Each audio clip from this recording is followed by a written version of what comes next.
अरे तू असा का उभा आहेस? तुला पॅकिंग नाही करायचंय का तुझं? झालं माझं पॅकिंग. झालं? शबनम बॅग आणि छत्री. बस एवढंच? मग 4 दिवसांच्या आउटिंग साठी आणखी काय लागतं? हे बघ, 10 वर्ष वापरतोय ही जीन्स. ऐक जब्बा, लग्नासाठी एक्स्ट्रा घेतला होता तो जब्बा याच्यात आहेत. काही अंतर्वस्त्र, मंजन. आणखी काय लागतं? आणखी तू आहेस ना माझ्यासोबत. अरे पण एखादं छानसं आफ्टर शेव, एखादा मस्त टी शर्ट. पहा, मी चंगळवादी नाही. आम्हा क्रांतिकारकांच्या गरजा खूप कमी असतात. आणि मीच जर चंगळवादी झालो तर मार्क्सचं कार्य पुढे कोण नेणार? म्हणजे माझा टॉप फाटला तर त्यालाही रफू करून घ्यायचं? नाही, हा अट्टाहास मी करणार नाही. मी तुझ्यावर क्रांतीची सक्ती करणार नाही. क्रांती हो, पण तुझं मन वळवण्याचा प्रयत्न मात्र नक्की करेन. काय मस्त रूम आहे, एकदम प्रशस्त. हे आणि बाहेर व्ह्यू बघितलास? काय फॅन्टास्टिक व्ह्यू आहे. रूम छान आहे, पण लाल पडदे लावले पाहिजे होते. बस बोला. काही लागलं तर बेल बॉय किंवा बेल कॅप्टनला फोन कर. बाहेर तो डू नॉट डिस्टर्बचा बोर्ड लावून जा. नक्की. मित्रा, मला तुला खरं तर टिप द्यायची आहे, पण मार्क्स मला याची परवानगी देत नाही. विक्रांत, आपण पब मध्ये जाऊया. अरे खाली येताना पाटी वाचली मी. इथे नवीन डिस्को फ्लोअर सुरू केलाय.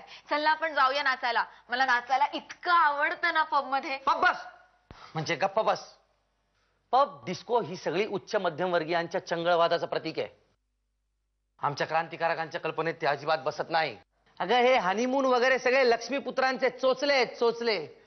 अरे आपण पडावात जाऊ. मी लाल ड्रेस घालेन, तू लाल झब्बा घाल.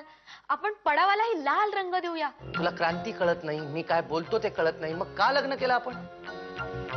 आपण घटस्फोट घेऊया. अरे घटस्फोट म्हणजे काय राजकीय युती वाटली का तुला? आम्ही दिलजमाई करत नाही, आम्ही फक्त चिरतो. मी तुझ्या प्रेमात पडले होते कारण वादविवाद स्पर्धांमधले तुझे क्रांतीविषयीचे विचार, तुझा तो आवेश, तुझी बळकट आक्रमक मतं, बंद झुगारून द्यायची वृत्ती. मला वाटलं होतं तू रोमॅन्सच्या बाबतीतही तसाच क्रांतिकारी असशील. अरे रशिया बदलली, चीनही बदलला. तू माझ्यासाठी थोडाही नाही बदलू शकत?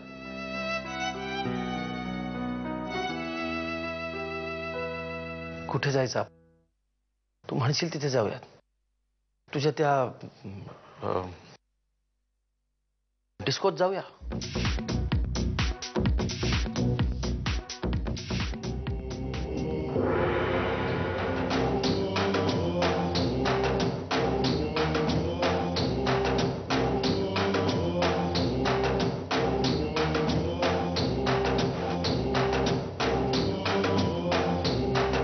चला चला घरी चला. अरे एवढ्यात काय? रूमवर चला. चला आता तर कुठे मूड आलाय. रूमवर चला.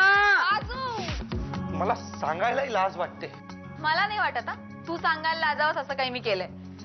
अगं, किती लगट करत होता तू तुझ्याशी. 2 कानफळात माराव्याशा वाटल्या त्याच्यावर फुल्या फुल्या फुल्या.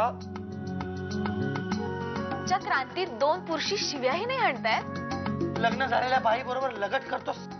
अरे माझ्या गळ्यात ना मंगळसूत्र आहे ना कपाळावर कुंकू आहे. त्याला काय स्वप्न पडणार आहे माझं लग्न झालंय? आणि स्त्री स्वातंत्र्याबद्दल तू काय काय सांगितलं होतंस मला आठवतंय ना? पण स्वातंत्र्य म्हणजे स्वैराचार नव्हे. मी डान्सच्या विरोधात नाहीये ग, पण डान्सच्या निमित्ताने तो तुला जो चोरटा स्पर्श करत होता ते मला नाही आवडलं. हे बघ, तू माझी क्रांती आहे आणि मी कारी आहे. एकमेव क्रांतिकारी. पण त्याचा लिननचा शर्ट आणि त्याचा तो फ्रेंच परफ्यूम. तू माझ्या समोर परपुरुषाचं कौतुक करतेस.